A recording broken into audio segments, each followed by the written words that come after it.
We do the Pledge of Allegiance Yes, first. I said I'm I said, sorry. will you all rise for the Pledge of Allegiance? I pledge allegiance to the flag of the United States of America and to the republic for which it stands, one nation, under God, indivisible, with liberty and justice for all. Let the record show that all board members are present with the exception of Mrs. Kimberly Fisher. I need a motion to adopt the agenda. So I move we adopt the agenda with the following changes. Pull item 8A and 8G from the consent agenda for separate consideration. Move item 9B to between 5C and 6A. And move items 10D 1 through 6 to a future meeting. Do I have a second? Second. All those in favor? Aye. Aye. Aye. Okay. The motion is carried 5-0. So we'll begin tonight's meeting with awards, achievements, and recognitions.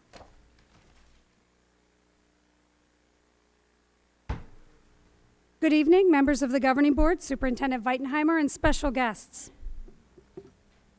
In 2011, longtime education leader and former DVUSD superintendent, Dr. Virginia McCallier created the Virginia and David McCallier Scholarship for Educational Excellence as a tribute to her late husband, David. Since its inception, the scholarship has provided more than $10,000 to assist Deer Valley students in fulfilling their dreams of pursuing a career in STEM, science, technology, engineering, or math.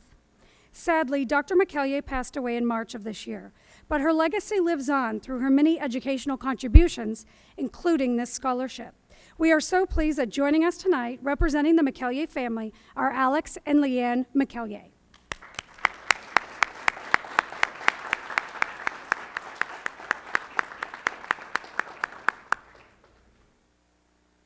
The McCalliers will help Dr. V and the Governing Board congratulate our honoree, along with Deer Valley Education Foundation Executive Director Marie Brennan.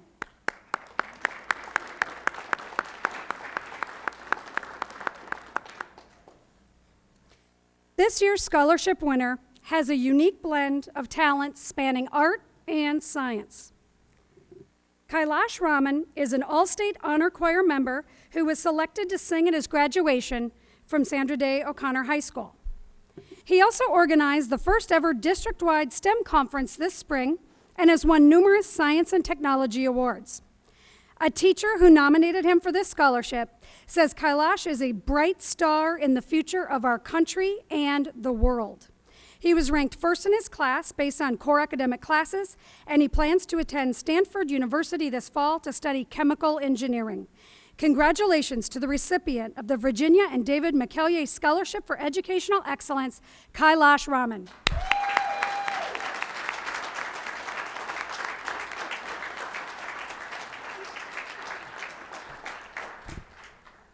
Good evening, and thank you all. I'm deeply humbled to have been selected as the recipient for the David and Virginia McCallier Scholarship in honor of Dr. McCallier, former superintendent of DVUSD. I would like to thank the McCallier family, Mr. Alex and Mrs. Leanne McCallier, for providing this wonderful opportunity for students like me to pursue our dreams and beyond DVUSD. And you know, over my past 4 years at DVUSD, I've been blown away by the remarkable dedication of all the staff in this district to the empowerment of us students. And so thank you for everything you do, from the teachers and counselors who go above and beyond they go above and beyond to inspire us to love learning and to excel both inside and outside the classroom, and to the administrators and staff who tirelessly combat the complex challenges which face our district, as Dr. McCallier once did, and as Dr. Weitenheimer has done over the past 5 years. And so thank you all for what you do, and whatever heights the future has in store for us, It would not have been possible without your commitment to our education.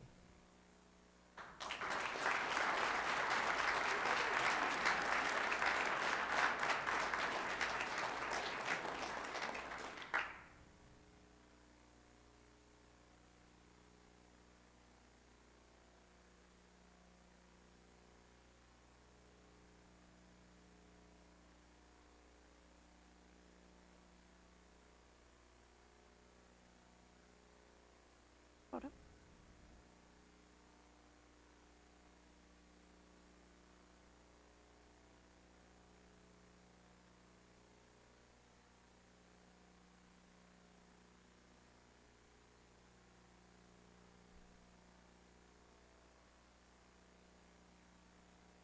We're going to do one photo without parents and one with parents.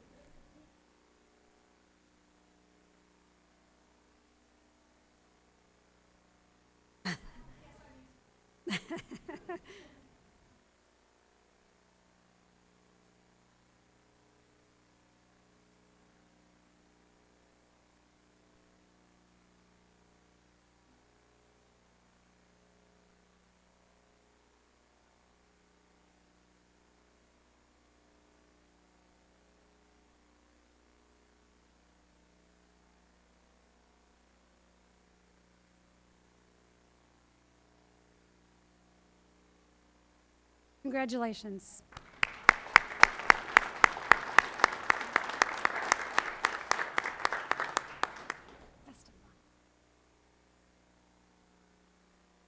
Tonight, we recognize a significant grant award through a partnership with the Maricopa County Air Quality Department, who is administering the EPA Diesel Emission Reduction State Clean Diesel Program to improve air quality by eliminating diesel emissions.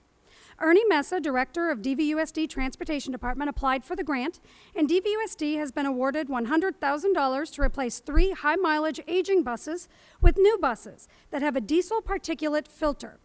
This new technology is expected to reduce particulate emissions by 50%. In addition, the newer, more efficient engines get better gas mileage, and we anticipate saving more than 31,000 gallons of fuel each year that these buses are driven. We have several special guests here tonight from Maricopa County. First, Laura Etter, Chief of Staff for Maricopa County Supervisor Bill Gates, is here to make a check presentation and for a photo.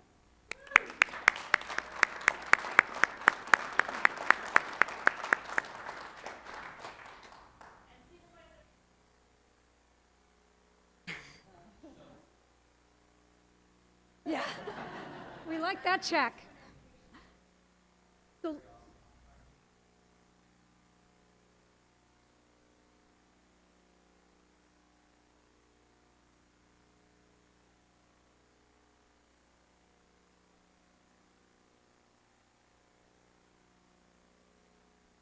also here tonight is Maria Cody, the Travel Reduction and Outreach Division Manager for Maricopa Air Quality, and Eddie Lamone, Grant Programs Administrator, along with DVUSD Transportation Director Ernie Mesa.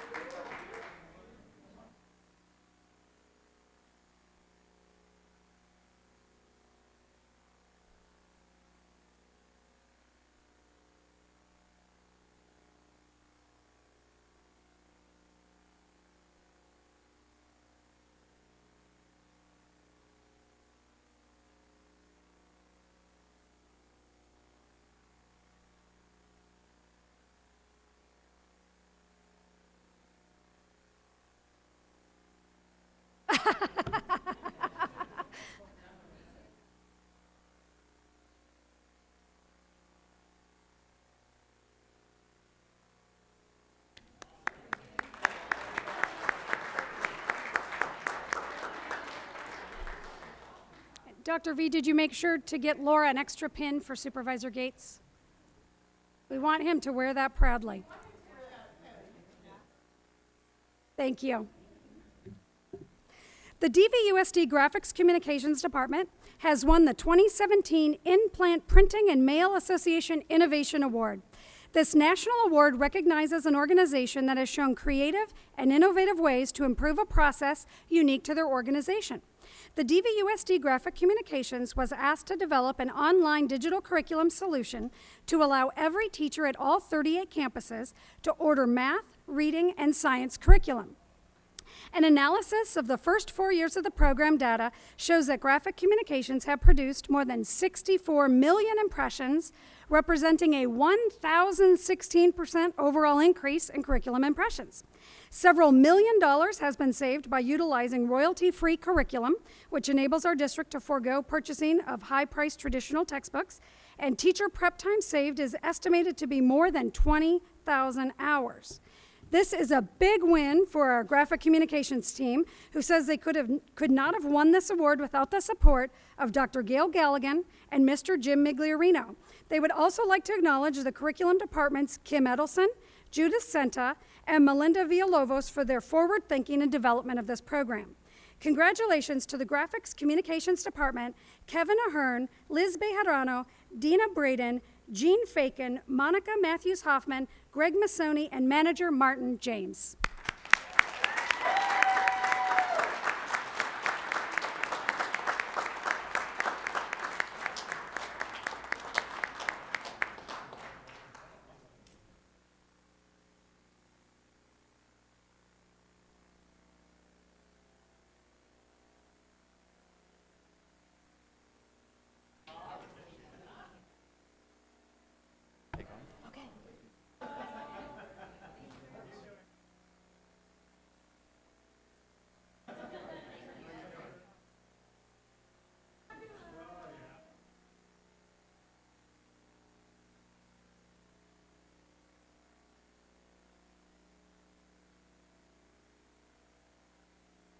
Thank you.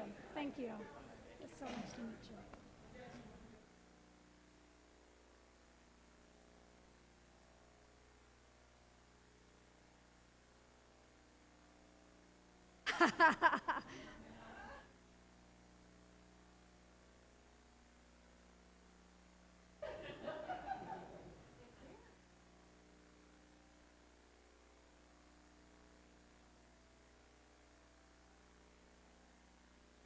Congratulations.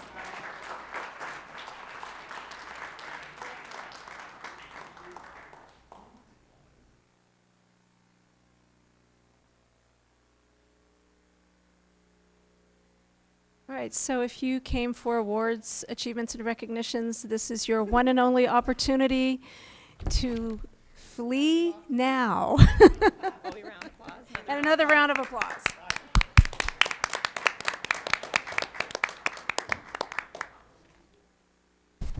All right, so we will start with governing board reports. Mrs. Ordway. Oh. Something? Yeah, we moved the principal. The principal, 9. Oh, Oh, I moved that to right now? Oh. okay. All right, so we will start with agenda item, is it 9? B. 9B.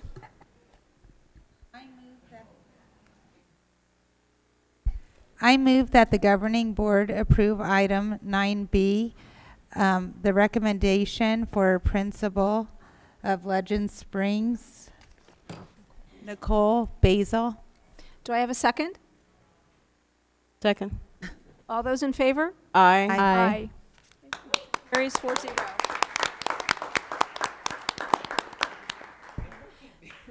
So Nicole is not with us tonight. She is on vacation, but we did Skype with her a few moments ago, and very impressed with the candidate that you brought forward. That obviously we just approved. So congratulations to Nicole Basil. We look forward to seeing her at a future board meeting. Okay. Now moving on to item 6, governing board reports. Mrs. Ordway, would you like to start? Sure. I just wanted to bring to the attention, we had one of our kindergarten teachers at Diamond Canyon. Her husband is police officer James Wolfenden, who was hit by a drunk driver on Father's Day and will be, he's in critical condition and will be out of work, as will Dina, for months.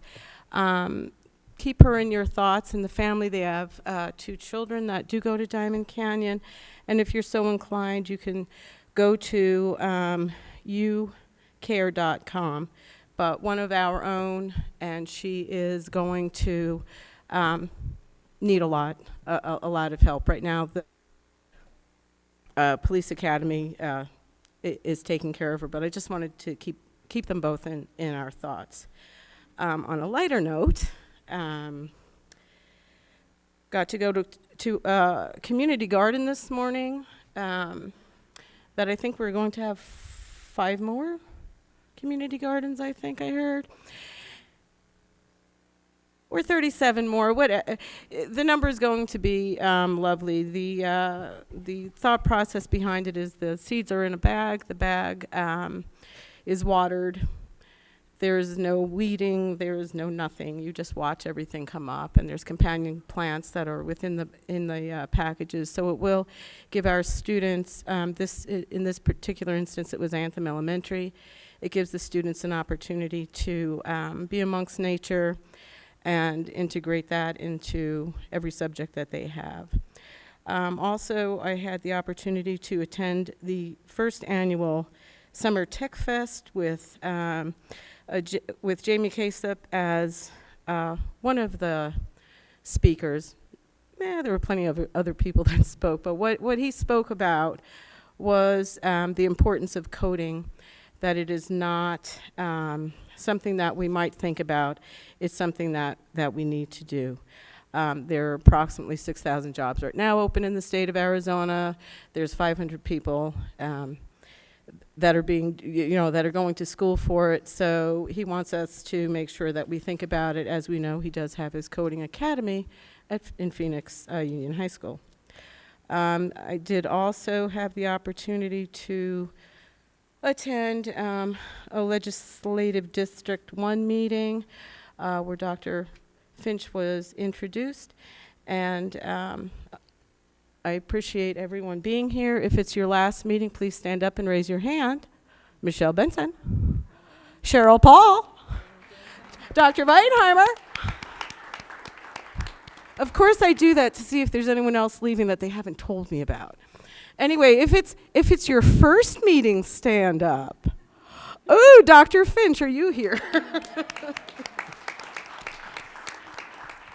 Anyway, thanks everyone for spending your last Tuesday in June with us. I appreciate all of you. Thank you. Mrs. O'Brien. Thank you, Ms. Frank. I would like to congratulate Ms. Ordway at the Arizona School Board Association Summer Leadership Institute in Flagstaff. She was awarded the ASBA Cactus Gold Pin for all of her dedication and advocacy to education. And so that means she did a lot of work to do that. So if you all could join me in thanking her for all her work. Congratulations, Mrs. Ordway. I also was fortunate enough to attend the first DV Tech Fest, and was just delighted to hear that our neighboring districts had already requested, even before the first one was done, to participate. So it's a very exciting stuff that our staff is putting on, and our staff gets to participate in. It was really fabulous, and I hope that more will get to attend next year. I also attended the GOP LD 1 and LD2 Legislative District, 1 and Legislative District 22 meetings this month. It's interesting to hear some of our elected officials' perspectives on public education and what is occurring in our state with some of the issues.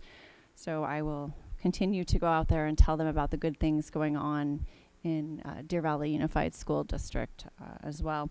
And I would like to thank the 3 folks here who it is their last meeting.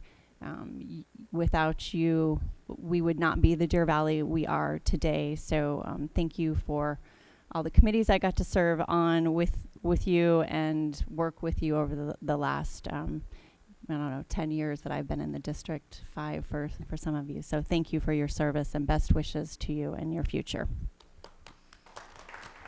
Thank you, Mrs. O'Brien. Ms. Tweedy. Well, I would like to say goodbye to everyone who it's their last meeting tonight. And welcome Dr. Finch to our district, and it's nice to have you here tonight. And since it's Dr. V's last evening, I will do all I can to make tonight's meeting memorable. No, I'm kidding. I'm not going to do that. Greatly appreciated. And that's really all I have. Thanks. So I am acting as board president this evening. Mrs. Fisher was called away due to a family situation, but I know that my fellow board members will keep me on my toes. I'd like to wish Dr. V well in his retirement and remind you not to spend that Starbucks gift card all in one place. But wait, you can only spend it in one place, so disregard that advice. And thank you for your years of service to DVUSD.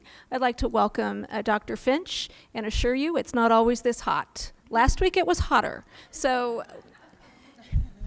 welcome to Deer Valley. And also I would like to congratulate Mrs. Benson and Cheryl Paul on their future plans, endeavors, and thank you also for your service to the district. So I think one other thing, I did email you earlier, I think later last week, about a safety concern. So when you have a chance, if you could respond to that, I would appreciate it. I think that's all I have. So we will move on to superintendent's report. All right. Thank you very much. I have just three things that I want to share tonight. First, I appreciate Miss O'Brien mentioning Miss Ordway's Gold Cactus Pin Award because it is truly outstanding, and I do congratulate her. I do want to call to your attention, all of your attention, that Miss O'Brien won the Silver Cactus Award due to her service. So we thank them both for their service to our district as well as to the state school board work. The second thing, I'm going to ask for a little bit of help from Jim. We had a very successful job fair this week that was very exciting, and he was able to put together some numbers. So, Jim, would you share some information about our job fair? Certainly. Vice President Frank, members of the board, Dr. Weitenheimer, happy to report that our second annual job fair, which was just yesterday, as Dr. V mentioned, 117 applicants attended. We had 16 schools or departments that were presented here that actually were sharing the openings that they had. And we have, as of today, Human Resources has already received 13 recommendations for hire as a result of that job fair. We had the three top positions of interest were paraprofessional, clerical, and bus driver. And so those are difficult positions for us to fill, so it was a very successful event. I wanted to give special recognition to the entire HR staff, the human resources staff. They did a wonderful job advertising that. In fact, it was one of the highest ranked answers when we solicited the participants as to how they heard about it. It was from the HR outreach that they did, the human resources outreach they did to try and draw people into the event. They did a wonderful job organizing it and keeping it in a way. It improved from last year's inaugural event, and they have already started debrief this morning and working on the improvements for next year's event. So I wanted to congratulate them for a successful event, trying to get the most quality staff for our district. Thank you, Mr. Migliorino. And finally, I just want to say thanks. I want to say thanks to the students, the staff, the parents, the community of Deer Valley for an awesome 5 years. I have figured out over the course of the last week that all of this gray in my beard is from the 100-plus board meetings. But not really. It's been a marvelous, marvelous time. I've enjoyed it. And Curtis, you're taking the reins of the best district in Arizona. So congratulations and best wishes to you as well. That concludes my report. Just for the record, I've not been here for 100 board meetings. Exactly. So. I wasn't pointing blame at anyone. No. All right. Okay, so moving along to old business, item 7A.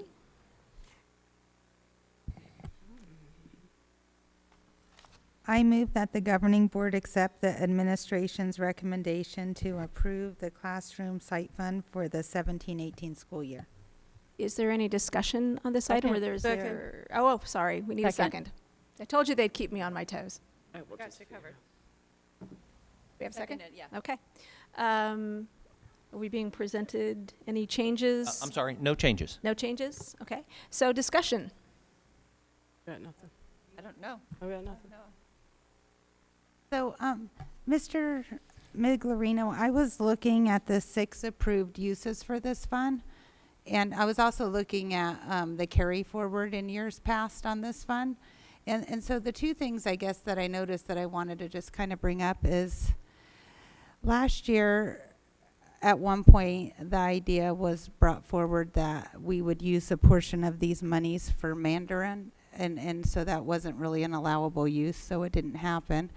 And then last week, it was suggested we use this money for coding, which again doesn't appear to be an allowable use for these funds because it doesn't, coding wouldn't fit into any of these 6 categories, obviously. So rather than bring forward ideas that really aren't allowable uses for this money and having a large carry forward each year, one year it was 15%, one year it was 19%, one year it was 12%. I think we should increase the percentage on this fund that we use for teacher compensation. That would just be my suggestion. Any other discussion?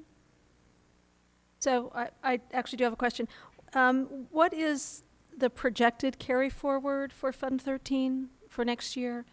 It looks like, as Ms. Tweedy mentioned, that it was there was a 15% carry forward one year, 12%. I think it was as high as 19%. It sort of averages out around 15%. Are we expecting?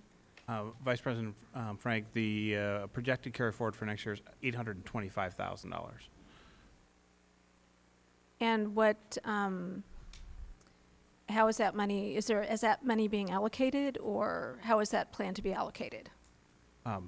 Again, yes, almost the full amount of the allocation plus the carry forward is being planned for expenditures, all but I think it's $44,000.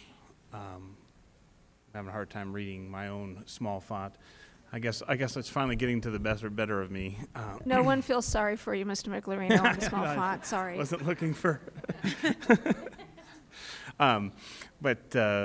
So yes, there is a plan, and we have provided the details of that plan to the board of the expenditures that are not teacher salary related. So in this case, Ames intervention and teacher development. Well, then, what were you planning on funding coding out of from this fund? Because last week that was brought up. It was $100,000, and I mean, coding wouldn't be an intervention because it would be silly to have a coding program for below proficiency students only and expect them to improve as a result of coding. Vice President Frank, Ms. Tweedy, the amount for the coding science is for professional development in order to prepare for coding as an option. So it's release time for teachers to participate in activities, it's training to be able to develop what the coding model would look like, but it is not the expense of implementing a coding or computer science curriculum. So then the money for the proposed coding is then coming out of Fund 13 as professional development. That, I'm understanding Vice President Frank, that is the plan for next year, 17-18, that has not been approved by the board, yes. Right. That was, and so there would be future expenses in future years beyond the year 17-18, so 18-19 and beyond, if we were to implement coding curriculum or computer science curriculum.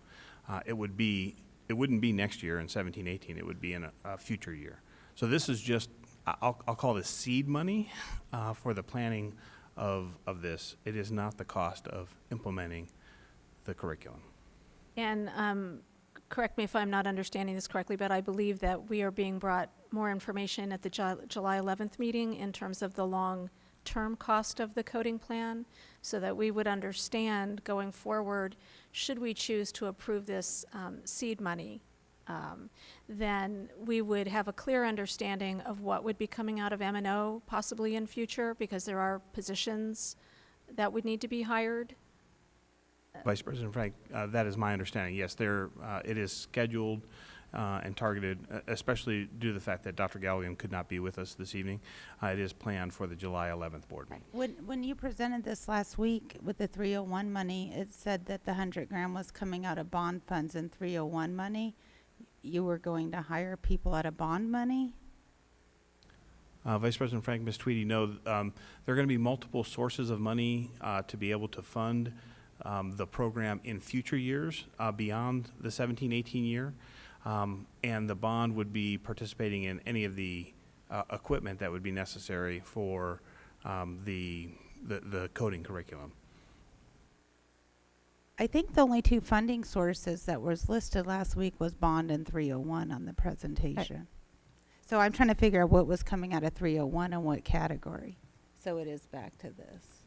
The 301 or Classroom Site Fund money is the $100,000 of the seed money for the professional development for 2017-18. There will be additional funds that are going to be necessary beyond the 17-18 year that are going to include funds other than the Classroom Site Fund, and that would be potentially the bond funds again for any technology needs, and potentially any other M&O costs. Again, that information will be provided on July 11th. Okay. So, I mean, I can only speak for myself as a board member, but I certainly, I mean, we are presented with approving the Classroom Site Fund allocation. But in terms of the coding project, it's really important to me to look at the long-term impact to M&O, because that's where teacher salaries come from, and that's where we're told year after year there isn't money for teacher salaries or raises, or you can get a raise of a 1%, but you can't get a 1.5. I mean, you know all of this because, well, we've all been at all the board meetings. So for me, I will just say flat out, I will be looking very carefully at the long-term impact to M&O when we're told we don't have money for teacher raises, or we don't have money for this, or we don't have money for that. It concerns me that somehow we'll find money for certain projects but not for other things. And I think that's a sentiment that some board members have expressed at several board meetings. So I'm sure it's not shocking anyone in the audience. And I don't know how the board will choose to approve the coding project. If it is not approved, then what happens to that seed money? Vice President Frank, the money would end up presently going into the balance or adding to the carry forward, or it can be applied to any other legitimate expense because it is a restricted fund. And just to be clear, on July 11th, I don't think we're going to be able to give you an exact dollar amount for what the ongoing costs will be. It's going to be a projection because, again, it has not been developed yet. So, and we certainly have heard the concerns about the cost of another program. And one of the things that I know that will at least be explored, I don't want to make any commitments here, is there could be an offset to the cost of this program, right? So there could be, it could be funded in lieu of something that we're currently funding, as opposed to just another burden to the M&O budget. That information will be vetted through the process of this $100,000 creating what is a viable offering that we would consider. Okay. Again, and the board would also have that opportunity to approve that. Okay. I do appreciate that. I always feel that it's better to have more information than less information when you're trying to make decisions and do what's best for the district as a whole. Okay, and Ms. Tweedy has 2 more questions. Okay, so why is there such a large increase to Ames intervention? Didn't it go up from 995,000 last year, and then we were going to do?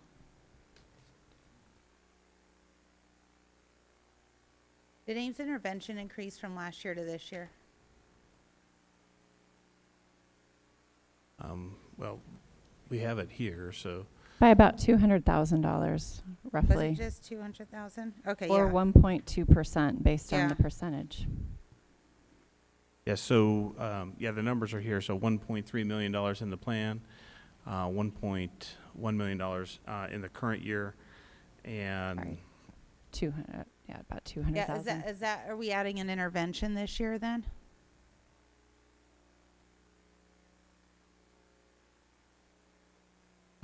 I'm sorry, I'm just looking through some notes. Please excuse my pause there. There are 2 new assessment intervention or Ames intervention additions for this year. One is a school leader MTSS addenda. So this would be an addenda at each campus, and a program called CAP-IT for kindergarten. So the MTSS addenda is $67,200. The CAP-IT for kindergarten, $22,000. There were some other adjustments within categories that, or within items that were previously being funded. So, for example, School City is our assessment system, and our learning management system, Canvas. There were some changes in the amounts, but they're not new. Okay, so it's the MTSS addenda that's making this new? School Leader MTSS addenda and CAP-IT is a program for kindergarten students. Well, I mean, so do you think all this money is going to be spent? Are we going to have a large carry forward after next year? Vice President Frank, Ms. Tweedy, based on history, I would agree with you that there would probably be some carry forward. I don't want to venture a guess as to how much. We were able to reduce the carry forward from fiscal year 16 into fiscal year 17, at least based on the projections that we have today.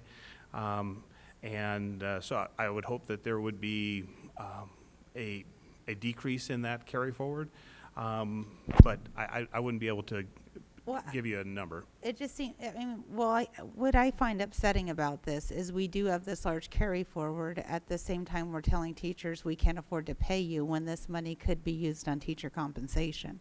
So if we aren't thinking we need all this money, I think it should be moved to teacher compensation. The projected balance left over for this year is less than $45,000. Seem like we're over projecting though, because we have a large carry forward every year. I mean, we could make projections so we have a 0 carry forward every year and then go, wow, we over projected. I mean, that's just.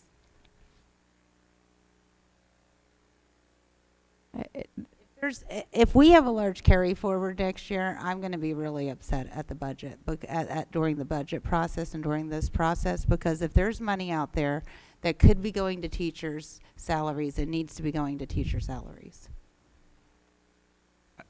I certainly don't disagree with those sentiments.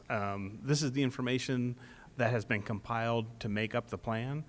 We did increase the percentage to teachers, knowing that this was an interest that was expressed by the board, and that is how we were able to make the increase in the percentage to teachers for their salary increase for this 2017-18. So that percentage did increase, and certainly the whole thing could go to teachers. Quite frankly, that's one of the allowable expenses. But one of the things that we need to be cognizant of is there are some other needs in the district. If they're not funded from here, they need to be there needs to be a provision for them if they do need to be expended, or if they truly are needed in the district. For example, our assessment system, there would be, I think, a compelling argument for that to remain, and it's $500,000 of the total. Do you think that the teacher portion of this could be increased without causing a huge financial issue for the district? Vice President Frank, Ms. Tweedy, not based on the information that has been provided for the other 2 categories, Ames intervention and assessment. I'm sorry, and for teacher professional development. So in order to make that happen, those numbers would need to be reduced in some capacity to be able to afford more of an increase to teachers.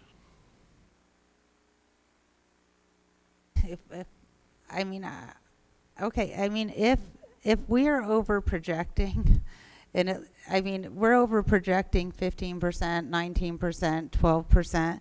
If this ends up being a large over projection, I think it's going to continue the perception that we have money, we just don't spend it on teacher salaries. I think that would further that impression.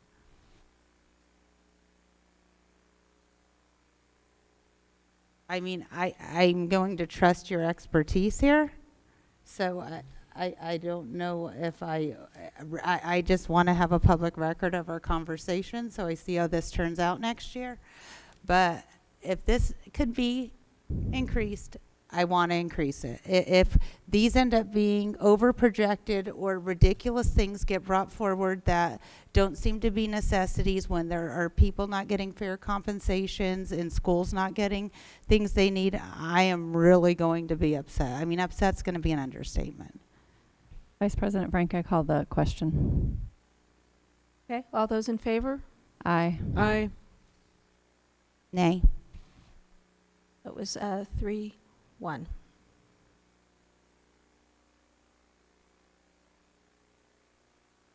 Okay. So moving on to item 7B. I move that the governing board accept the administration's recommendation to conduct a second reading and adopt revised policy BGD, board review of regulation. So moved. Or second, I'm guessing it was the second. I moved. Oh, I second, sorry. Do we need to review this? Are there any No, changes? there are no changes to any of the policies. I take that back. We need to clarify a little bit on Ms. O'Brien. I just did BGD this time. This motion is just for BGD, yes, though. JLCC Right. we have a little bit more information on JLCC, but the rest are exactly as they were presented to you in preview. Would you like to speak to? No, I only moved for BGD. It's one at a time. You have to do one at a time. We have to do one at a time, so. Is there any discussion on BGD, board policy BGD? Hearing none, all those in favor? Aye. Aye. Aye. Any opposed? Okay, 5-0. 4-0. Four. Oh, Four. 4, sorry.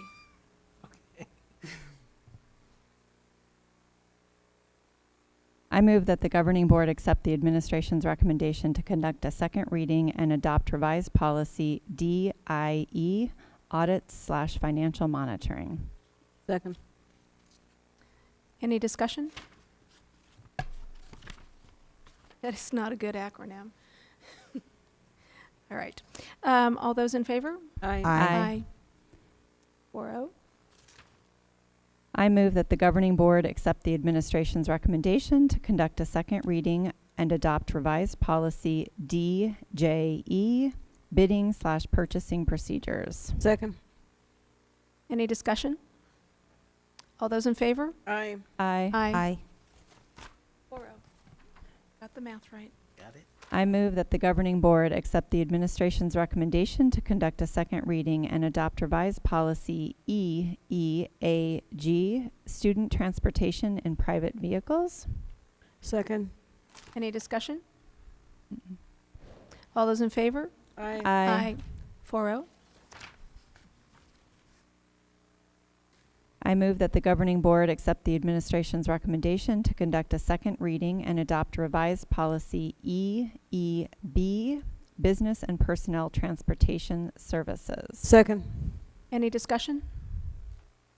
All those in favor? Aye. 4-0. I move that the governing board accept the administration's recommendation to conduct a second reading and adopt revised policy EFDA, collection of money/food tickets. Second. Any discussion? All those in favor? Aye. 4-0. I move that the governing board accept the administration's recommendation to conduct a second reading and adopt policy IJNDBA, website accessibility. Second. Any discussion?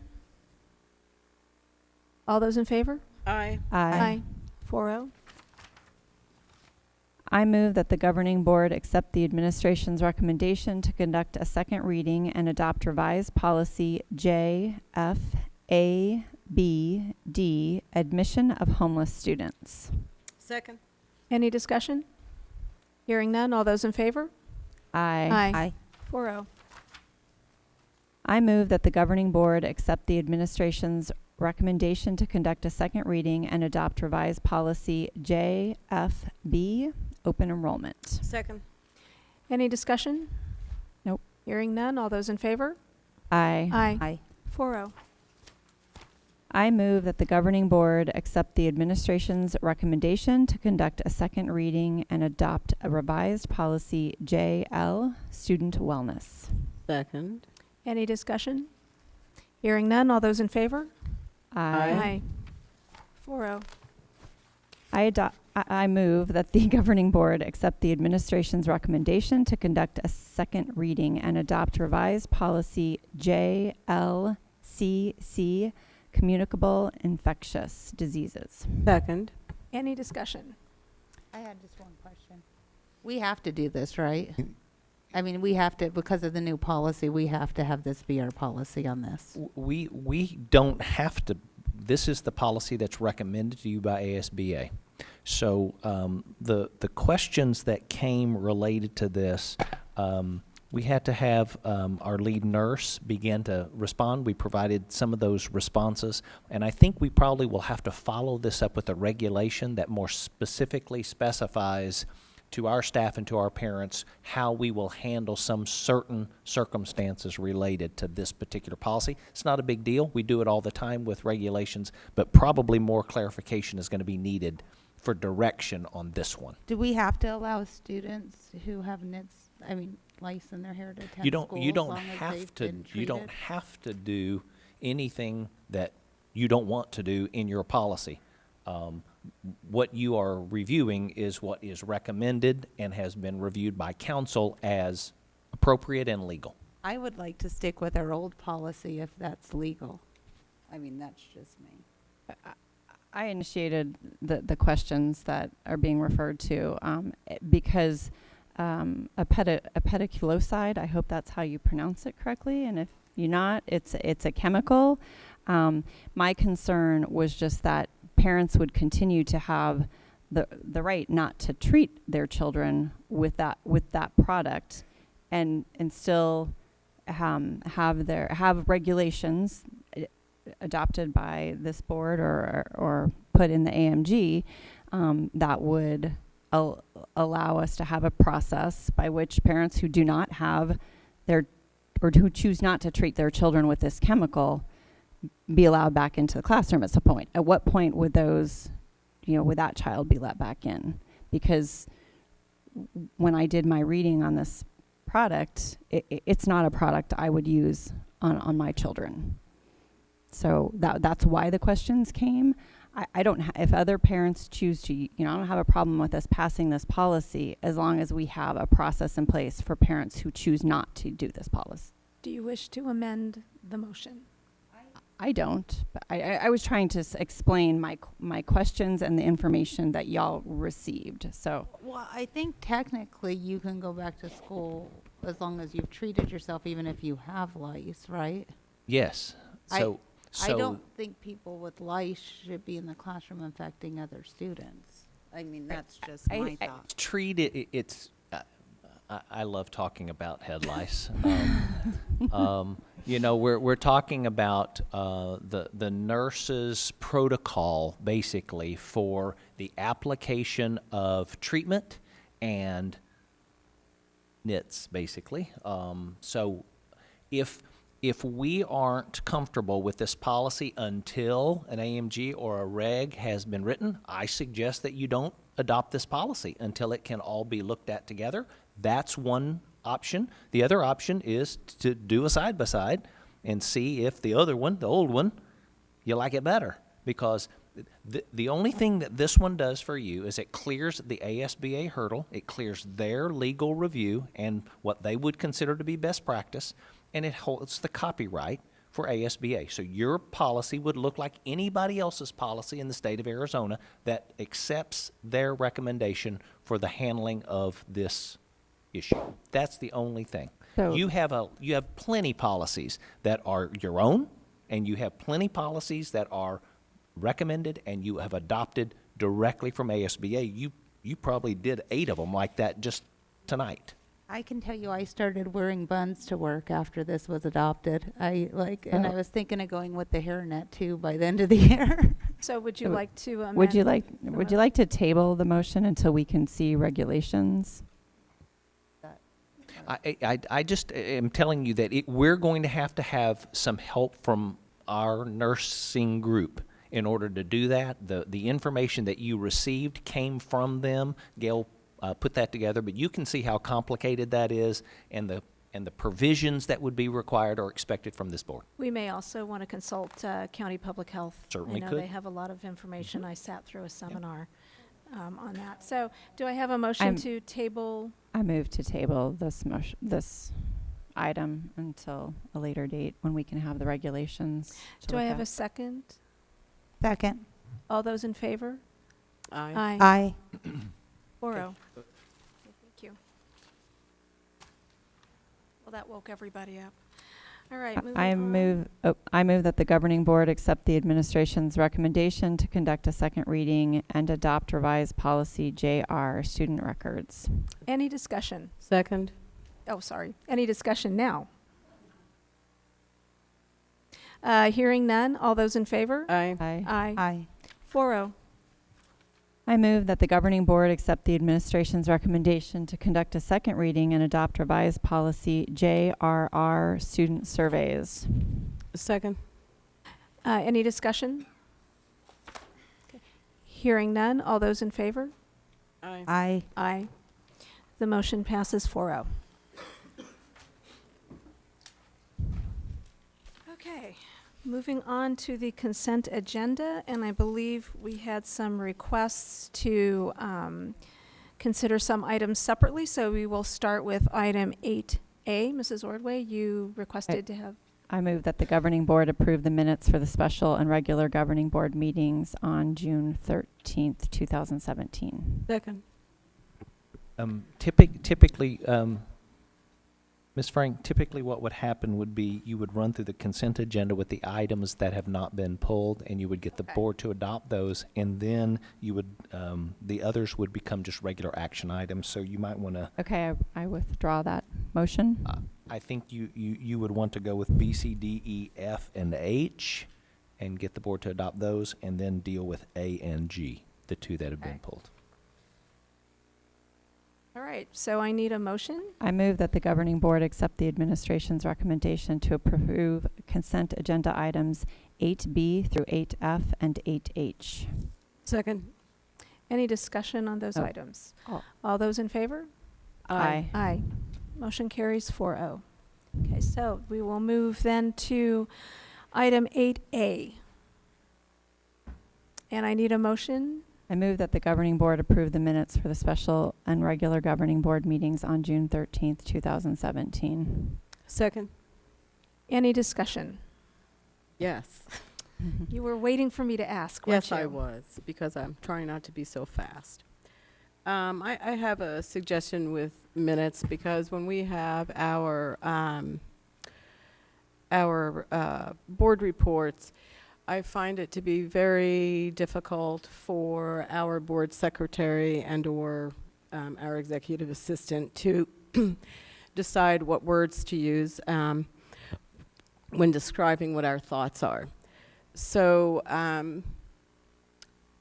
a suggestion I have, because I don't agree with some of what's in the minutes today from our last meeting, would be to simply reference the minute on the videotape or on the tape recorder for our board reports. Say it starts at blah blah time, ends at blah blah blah blah time, please see.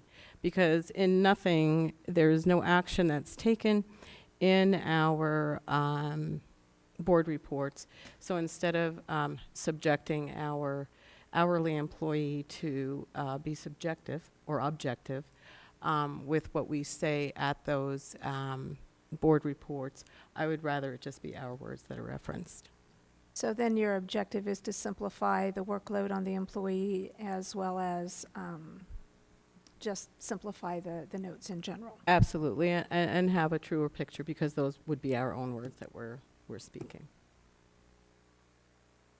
So the part of the minutes that are the board report wouldn't be our board report. It would just say the time next to our names.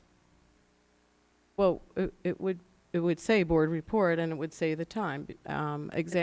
Yes. No, but no words. Like if Correct. if you talk from 7:10 to 7:12, it would say that Correct. next to your name. Yes. And could it could reference to see the audio or the video? Mm-hmm. The reason I say that is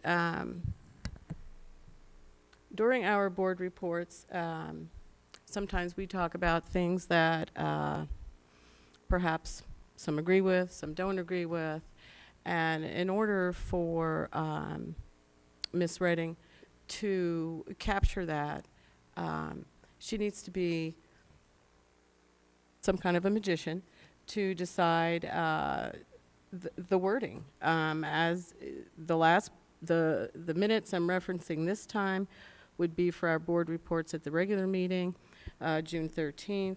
The first line says, Ms. Fisher expressed her thoughts on a recent social media post and the campaign that followed. I'm not really in agreement with that. It gives to me not a whole picture of really what that was. I don't know what the campaign was, whereas if it was and that would be for any of us, if it was simply a reference to a minute, to another minute, then I think it would give a clearer picture, and there would be no place that Ms. Redding would be sitting that would be a bad place to sit.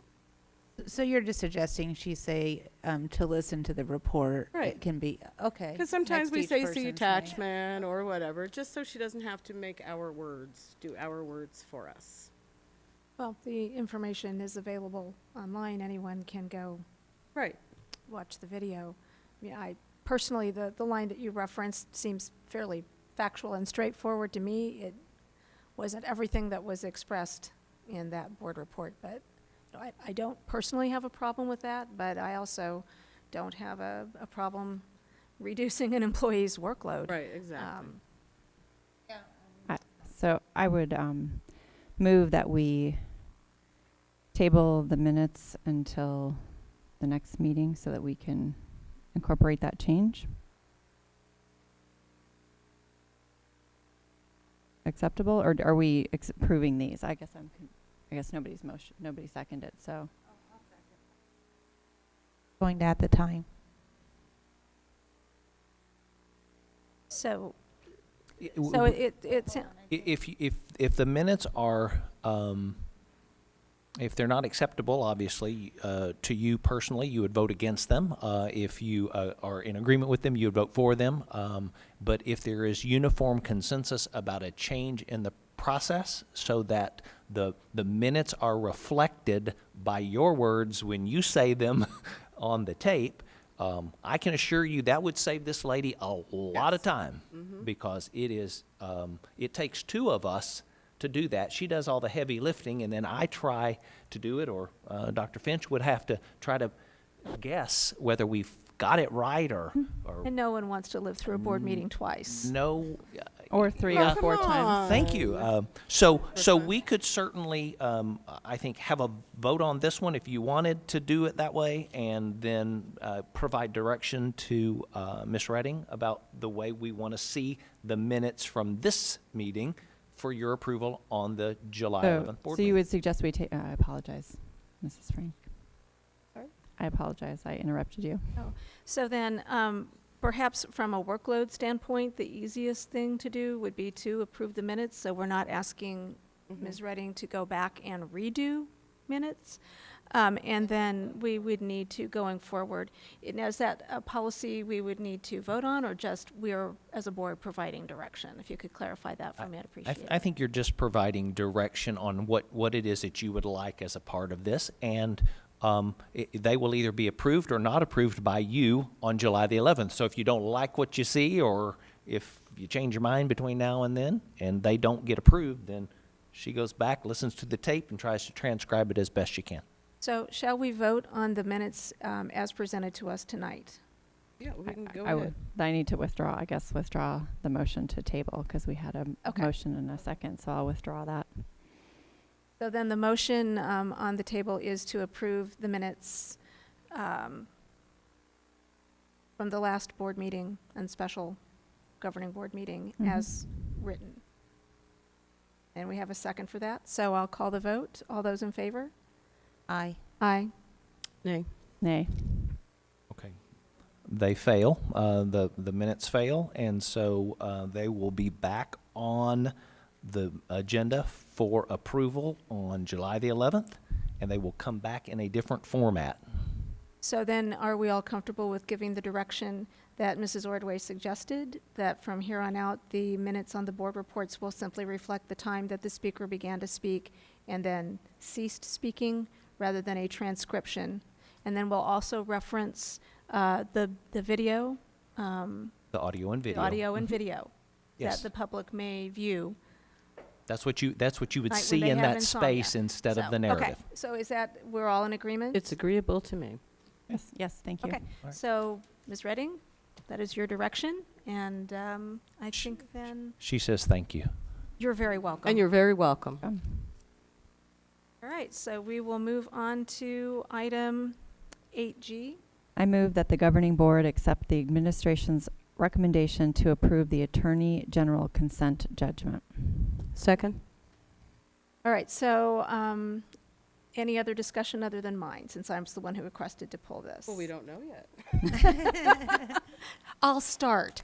So the reason why I requested pulling this off of the consent agenda is that my understanding is consent agenda is for fairly routine matters such as student travel and things of that nature.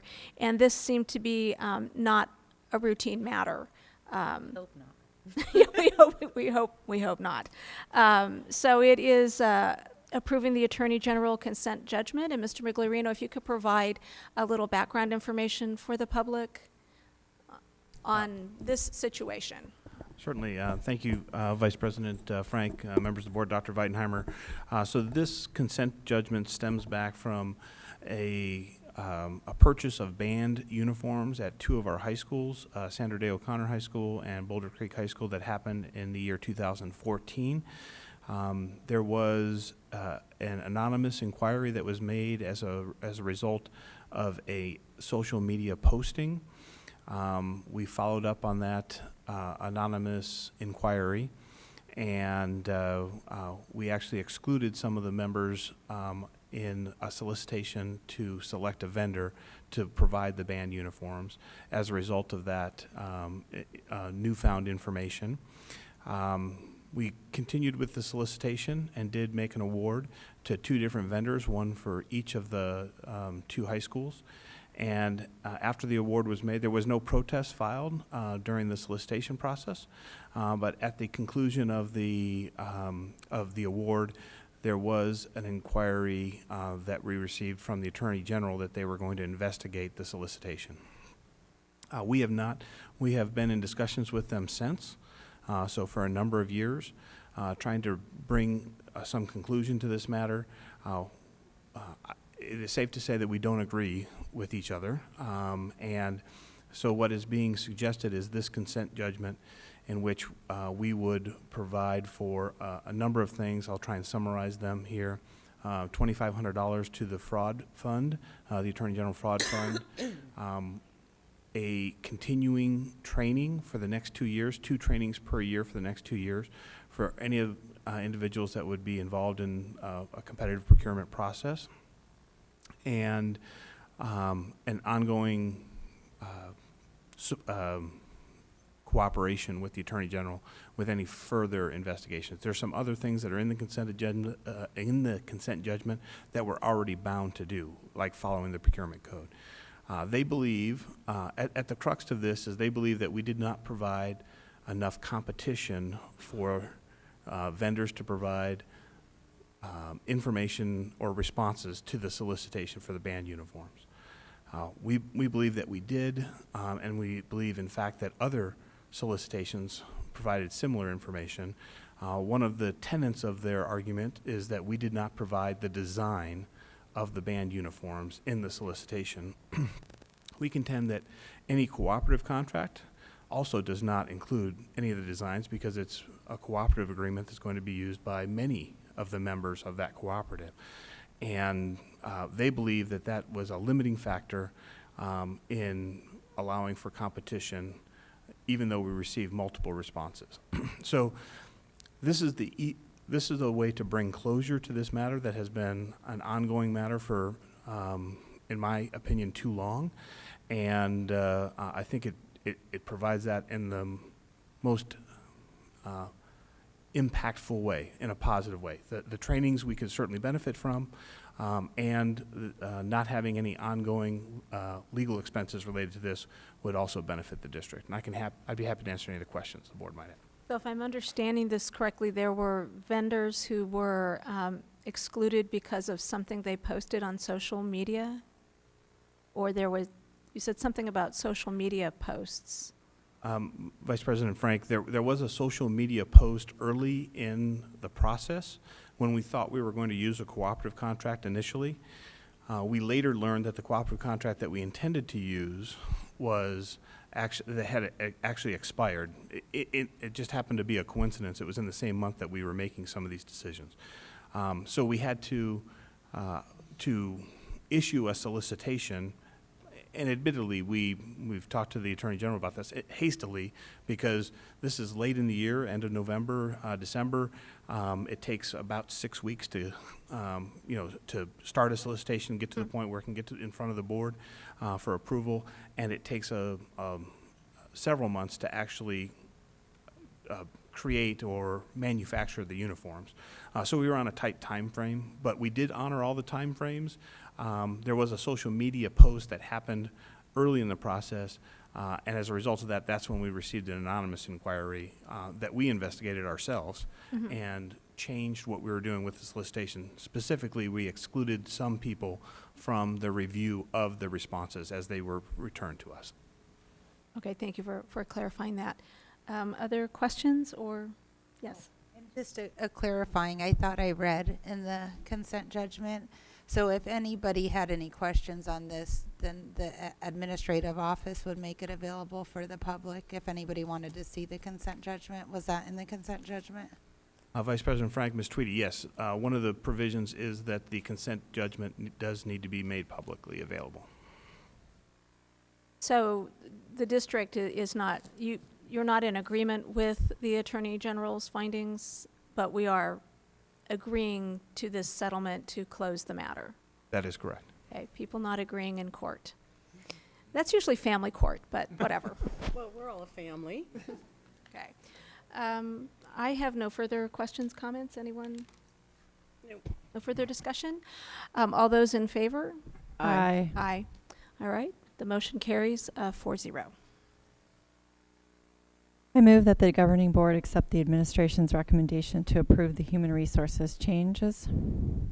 Second. Any discussion? Hearing none. All those in favor? Aye. Aye. Motion carries 4-0. Action item 9B, we have already approved. And congratulations again to Nicole Basil. Who's now sleeping? So that moves us on to action item 9C. I move that the governing board accept the administration's recommendation to approve the advertising of the fiscal year 18 proposed expenditure budget. Second. Any discussion? Mr. Miglerino, are those one items, we'd been exchanging emails, which section of the budget are they still where they were? Vice President Frank, Ms. Tweedy, yes, they are where they were, but I was prepared to note that we are, from our communication and from other discussion that we're expecting from this evening presentation, that we would be willing to make those recommendation changes from, and we'll get to this part of the section, but from the category of inclusion to the category of reservation. Okay, thank you. So, but they are presented as they were originally provided this evening, noting that we do need to at least have the discussion about making some changes before the adopted budget is brought officially to the board on July 11th. Okay. Any further questions or discussion? I think he needs to. Are we going Oh, I'm sorry. Are we going through the Going presentation? through it?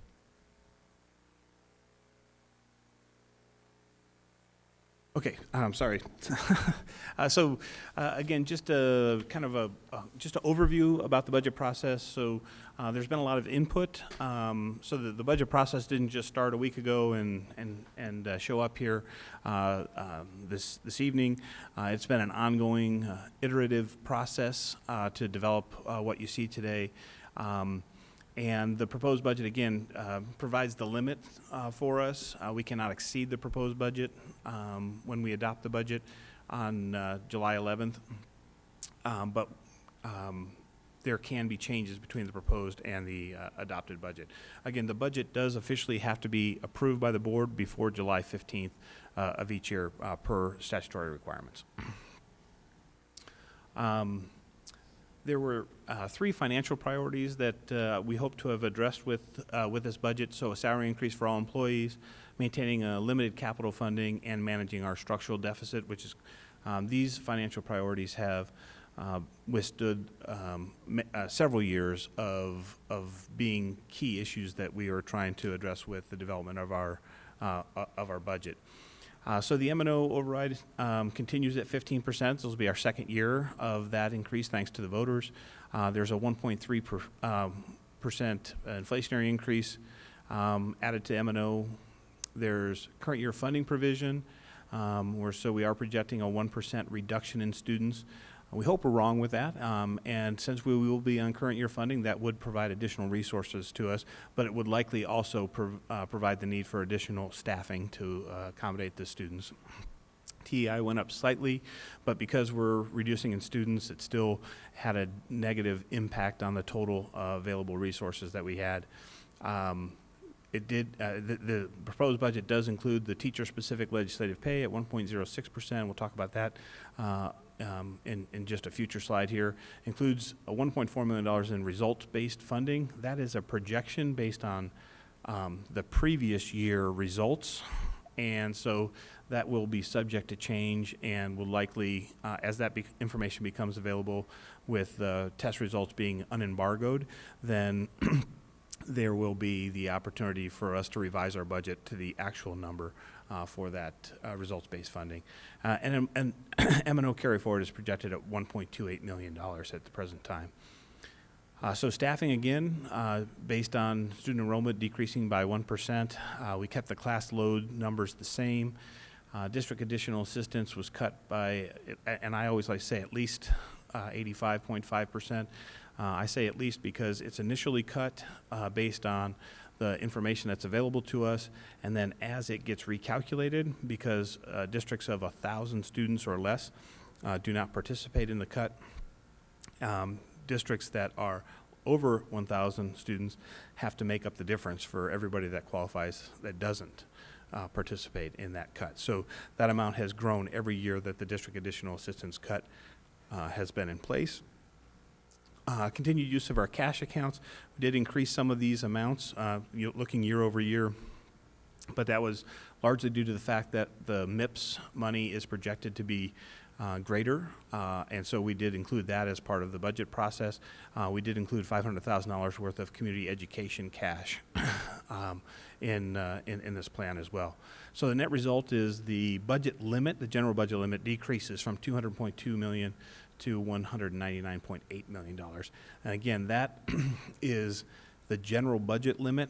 Remember, we have the state forms, which are the budget limit, and then we have our goal book, which is our working budget that has a slightly larger amount in it because it has some additional inclusions in it that aren't in the state forms. We still get to spend the money, it's just that it doesn't show up on the state forms that way. Just in full disclosure here, I made up two terms just to provide a distinction, and they're just terms that we can change the name of them, or if we like them, we'll keep them, I guess. And the two terms are what we included in the budget and what we have reservations in the budget, but and the distinction is an inclusion would be something that we want the board to agree to that we can move forward with. A reservation is we've reserved a contingency amount of money for that item, but the board requires additional information before that could even be considered. So that's my distinction of my terminology that I created. And because we had a budget balance of $186,000 in the goal book, we were able to afford the front office staffing recommendation from that work team, which was just under $140,000. And we could not afford any of the other options that were on the list. But this one was something that we are recommending to include. It can also be moved to the reservation. Any of these items can be moved to the reservation list if it's warranted, or certainly the direction that's provided from this evening's discussion. The facilities apprentice reclassifications were included. The science warehouse clerk was included. Community education secretary and non-M&O funded reclassifications were included. All of those were previously discussed. The last three items are new and have not been presented to the board before. I recently learned that part of our Office of Civil Rights response to making sure that we adhere to Title IX compliance is that any sport that is offered by the Arizona Interscholastic Association, AIA, has to be offered, and because we do not have the same number of female participants as we do male student athletes. Girls beach volleyball was recently added as an AIA sport, and so we believe that that should be included as a district-funded addenda for next year. Also, as part of that discussion with our athletic directors, I've learned of the strain on their budgets as a result of changes that have happened in recent years. Most notably, when the capital outlay override was discontinued after 2012, there hasn't been a uniform replacement schedule that has been funded because it was previously funded from the capital outlay override.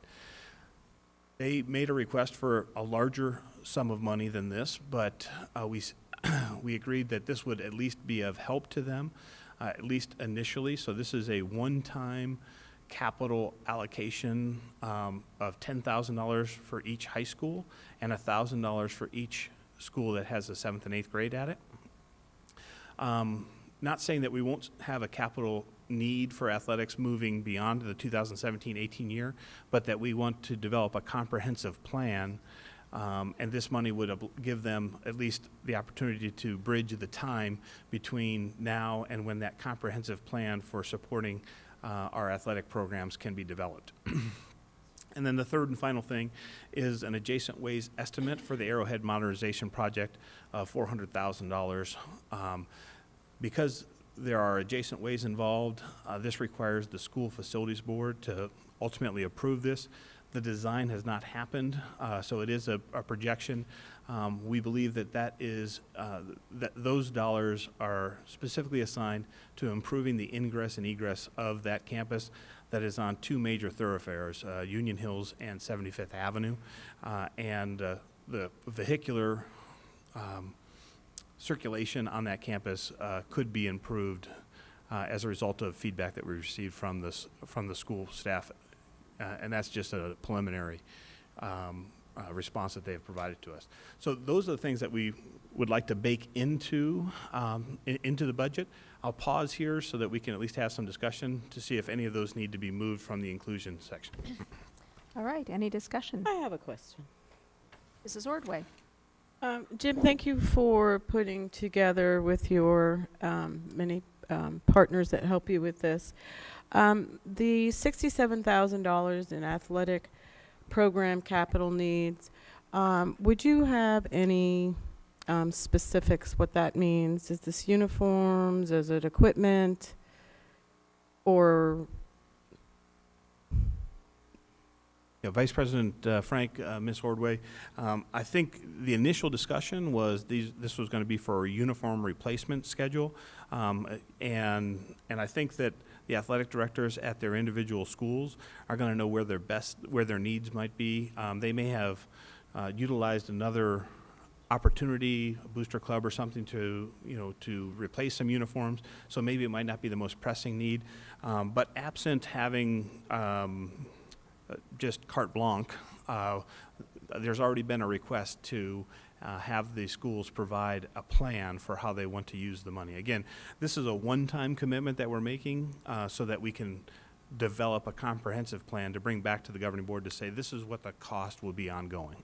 So it would be uniforms or other capital needs to support athletics at the schools.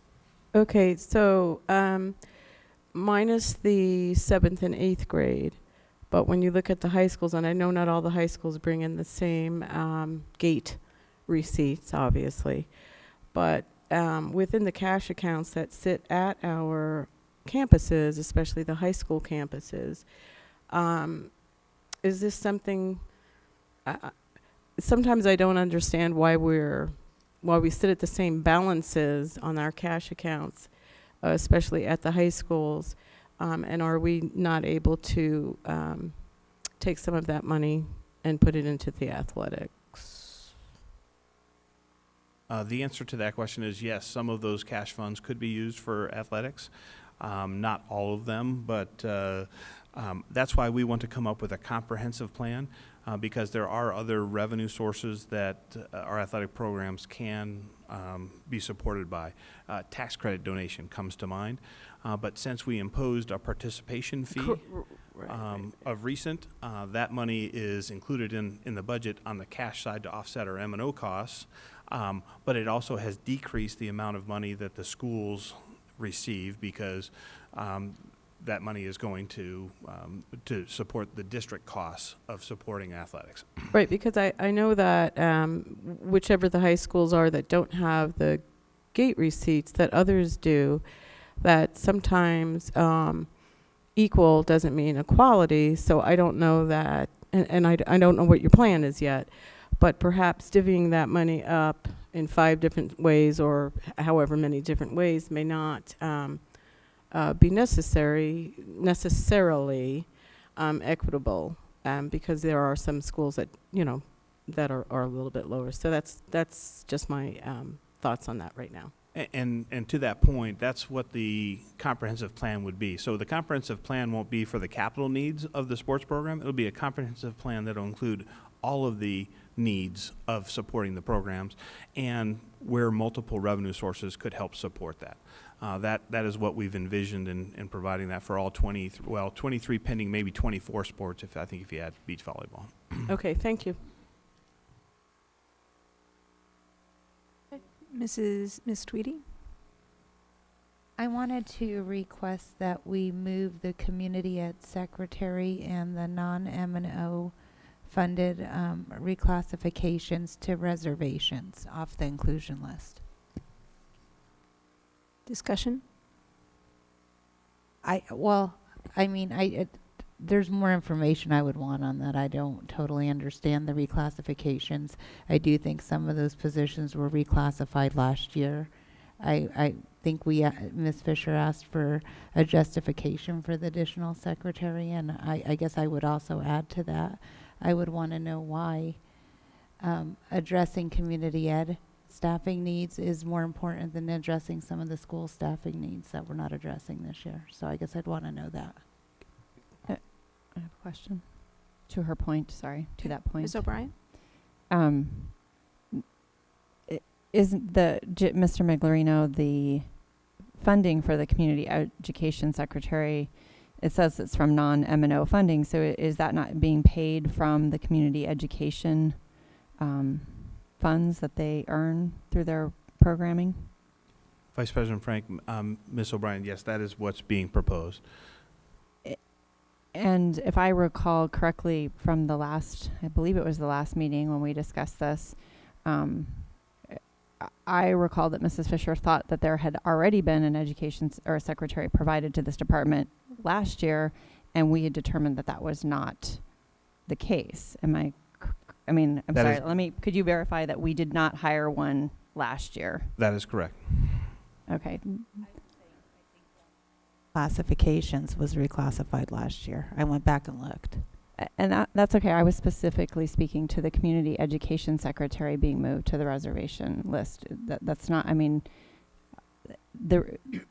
you explain, Mr. Miglerino, the request for a community education secretary? Vice President Frank, Ms. O'Brien, so one of the things that we have enjoyed is some success with our community education programs. It has continued to grow. We have enjoyed some of the profits of their success as a district. We've used, and again, are planning to use $500,000 of funds that they have generated. But as that grows, also becomes, there are some more demands that have been placed. So based on the growth of the program is the reason for the request. And then I would request my fellow board members to keep that under the inclusion. I'm fine to, I understand the maybe additional reclassification questions if we need additional material. But if we have a demand in a department that is generating funds and they're non-M&O funds and they can pay for this position without affecting our M&O dollars, and we're using the funds that they generate to pay for other expenses like staff increases, it just doesn't make sense to me to move that to a reservation. I don't know. I mean, schools don't have an ability to, like, they're not going to be able to, like, start charging students to staff themselves. So I don't think paying for yourself is the way we make our decisions. I would want to understand what exactly has increased in community ed that warrants a full-time secretary. That I mean, specifically, I mean, that's 40 hours a week, and then you add the benefits. What has changed that warrants that level of work? Vice President Frank, Ms. Tweedy, I don't have any specific information to share with you this evening, but we can certainly provide that information, especially if we move this to the reservation list. That would be one of the things that I'm making a note of, that would be the additional information that we could provide to help provide the necessary information for the board to feel comfortable one way or another with this decision. But to suffice it to say, the program offering, the number of participants and the number of programs that they offer have increased over several years. And so that's what the driving need, but that's not quantifiable information that I'd like to get to have you feel comfortable about the decision. I would like to request we move it to the reservation list and get that information. So are you amending the, we're not voting on this? Okay. Mrs. Ordway? Sorry, we are voting on this. What I thought, that there was a motion to. We are voting to provide this proposed expenditure budget to the public. The motion is that the governing board accept the administration's recommendation to approve the advertising of the fiscal year 18 proposed expenditure budget. That is correct. So then you would have time to provide that information to us before we gave the final vote on the budget. Vice President Frank, yes, that's a very good question. I should have pointed this out. Moving something from an inclusion to the reservation will likely remain, the official budget forms will remain unchanged because we're still leaving the reservation in there, the dollars associated with it. We're just not providing for it ultimately until additional, the difference being that the reservations would require additional information before we move forward with it, just adding something to an HR change. So for example, taking the community education secretary, since we were just talking about that position, we would provide additional information. Once the board was satisfied with the information we provided, then we would start the posting for that position. But it wouldn't be until that time that we would even start that. The board will ultimately get to approve all of these things in some forms. I'm speaking specifically of the staffing. So all of these things would end up showing up on a future HR changes, human resources changes action item that we have as an ongoing item on each agenda, but instead of just adding them to an future HR changes, we would provide additional information in advance of that to make sure that we have the board's support. But it won't change the actual budget that we're suggesting will be advertised and considered, either as the proposed budget or the adopted budget. It'll just change our process to fulfill the the item in terms of going through whatever process is necessary to include. So to make sure I'm understanding this correctly, what we would be approving tonight is this as a proposed budget, and at a later time then we would have the opportunity to, as we receive more information, to decide whether to approve that particular position, to approve the reclassifications. That was another questionable item. So at this point, I'm not sure how much it matters that it's on the inclusion of the reservation list. Is that? No, it does that- matter. Mr. Miglerina told me an email, the things on the inclusion, that they could start posting and interviewing for it. And in fact, as evidence of that, the facilities apprentice reclassifications were included in the HR changes that you approved this evening. Again, based on the discussion that took place, I mean, we Right. weren't trying to take additional liberties. We actually drew that to the board's attention in the update as well. So I don't, in terms of, I don't think we want to get too hung up on this. If it needs to be moved to the reservation, or if there's not support for it as an inclusion, moving to the reservation just sends a signal to us that we need to provide additional information before it can be considered with the board. That's So it would not preclude us from approving it at a later date, just moving it to the reservations? correct. Okay. Correct. So just so I'm tracking, I have the community education secretary and the non-M&O funded reclassifications. Bless you. Bless you. As the two items that we were suggesting to move to the reservations. And again, there's no objection. Well, I don't get to vote, right? No objections from me as to that information, but or moving those items, and we would just present it that way when we bring the adopted budget back. Then I would concur and request that that be moved to the reservation list pending more information to make a decision. And then I had one more thing. I don't know if we vote on that. I'm assuming we do. Vote on this part. Well, I after Darcy, I guess when you're done, I'd like to ask a question also. My last thing was, could you just explain the 400,000 adjacent ways for Arrowhead? I think it's part of the parking lot, but I did get questions on it, so I want people to understand what that is. Certainly. Vice President Frank, Ms. Tweedy, again, this is an estimate of a projected expense that we will have to improve, likely to be the drive entrances, gates, as well as the parking lot for Arrowhead Elementary, which sits on two major thoroughfares, 75th Avenue and Union Hills. And because that campus has evolved over time, so not all the buildings were built in one construction period of time. The parking lot, the vehicular flow within the existing parking lots could use some improvement. This money would provide the means to be able to fund that.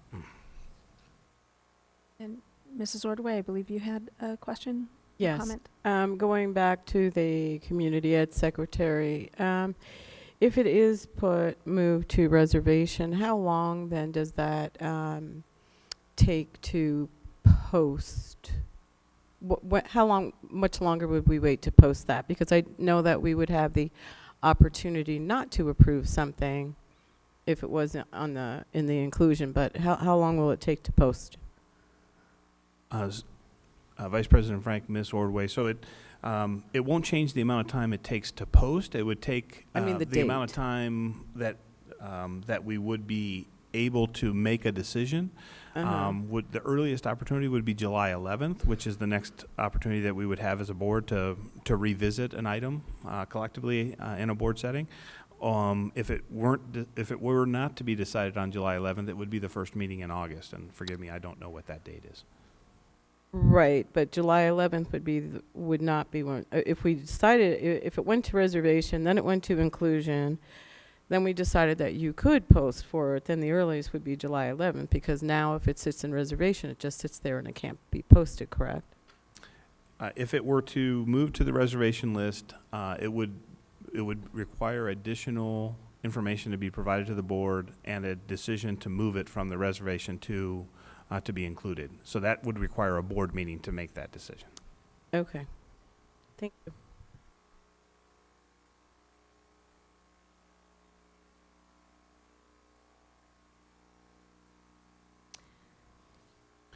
And I'll just make, if I may, if we remove all the non-M&O funded reclassifications, we have a couple of them that are fairly trivial.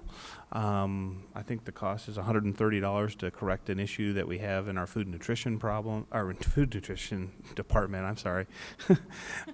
It's not a problem. And another one that is $185 expense. In fact, if we approve one of the suggestions that they have, it actually creates a savings for them of almost $8,700. So I understand that they got lumped in with all these others. Those are these I would refer to as technical corrections to get us in compliance or utilize or to take advantage of some savings. So I'll just tell you, I'm advocating now, and this is one of my departments, so I apologize for doing my job. But I don't know that all of the non-M&O reclassifications are the same, but I'll just leave that with the board to maybe decide. Can you separate the technical errors? So it would be the top three items on the list that we've previously shared. Actually has the top three items alone have a net positive impact on the food and nutrition budget. Again, none of them affect the M&O. So can the way you have them together, can you separate them? Sure. Is it possible to be done? Yes, I would. I was going to suggest that we accept all the food and nutrition ones, but the fourth item on the list is actually a food and nutrition reclassification that's not a technical correction. And that is to, this particular individual was caught in the Department of Labor change for exempt positions, was moved down to a hourly position, and we're asking to move the position back up to an exempt position, and there's some additional dollars associated with that. Right now, they're an hourly employee because of the salary that they make did not meet the new Department of Labor dollar amount threshold, and so they're earning overtime when they work more than 40 hours in a week.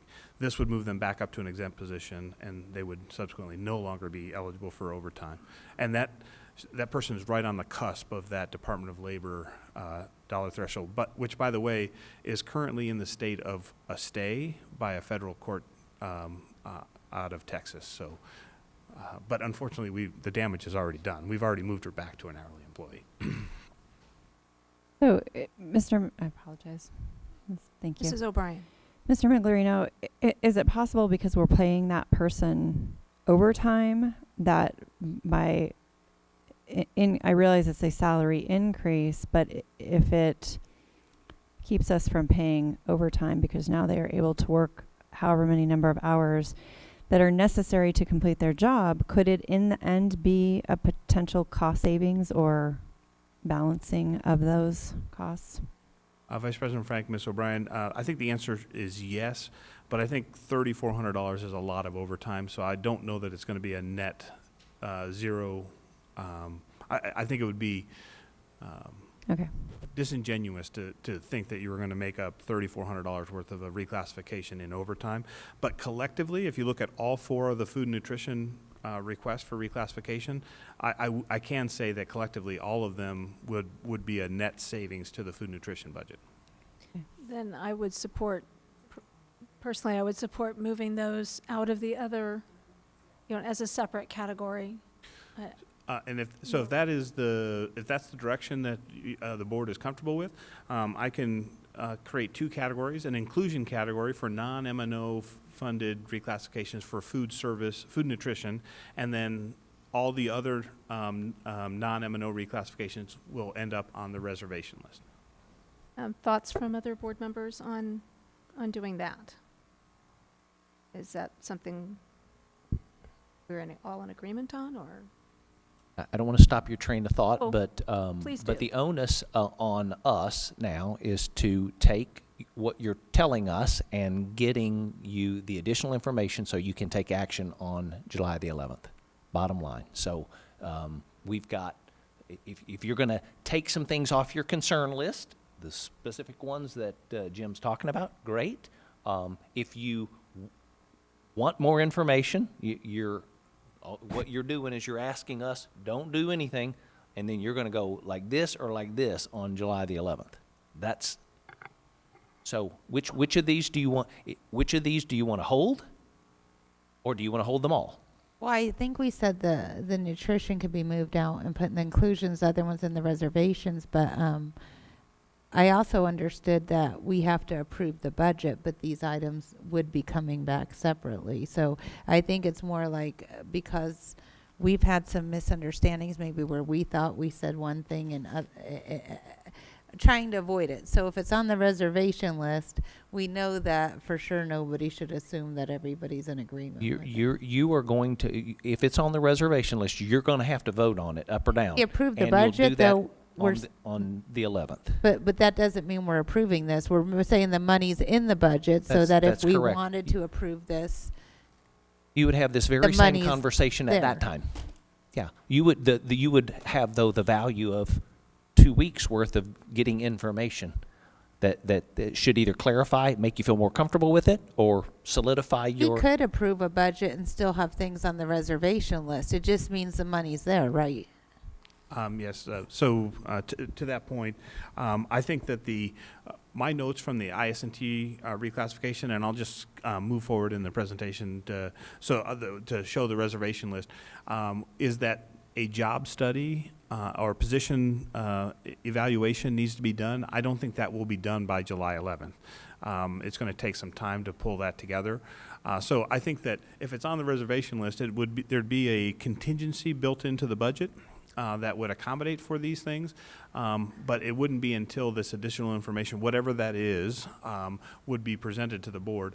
And specifically for the IS&T reclassifications, because I know I'm working on that personally, I know that won't be ready by July 11th.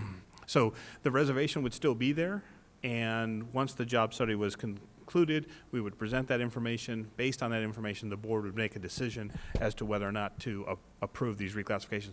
And if it was approved, we can go back and retro that to a July 1st decision for any employees that would be impacted by being a 12-month employee. So again, we acknowledge that there's been additional inquiries from the board, and we want to provide that information. This just is a mechanism to make that happen. Mrs. Ordway. Any or all questions and answers that come via email, instead of, and I don't know how you could do this, but I was going to say, instead of waiting maybe until the Friday update, since this is going to be something that's going to perhaps have a lot of information to process, I just want to make sure that we all get that same information, because it's important to me to understand, and you guys have been sending all the information, obviously, as far as I know. It's important for me to understand how and what the other board members are thinking, so I can, understand where they're coming from. And Vice President Frank, Ms. Ordway, if I could speak to that. I mean, the one thing we do have to be cognizant of is that we do have to adhere to the open meeting law, and we cannot violate that by disseminating information back and forth as a collective board, but we can certainly send information to you. I just don't want to make sure, I want to make sure the board doesn't fall trapped to replying to all or something like that if we were to send it. Right, I'm pretty familiar with that. Really, all I want is access to questions and answers without giving you any response to it. I just want to make sure I understand what my fellow board members are thinking. Thank you. Without talking to them.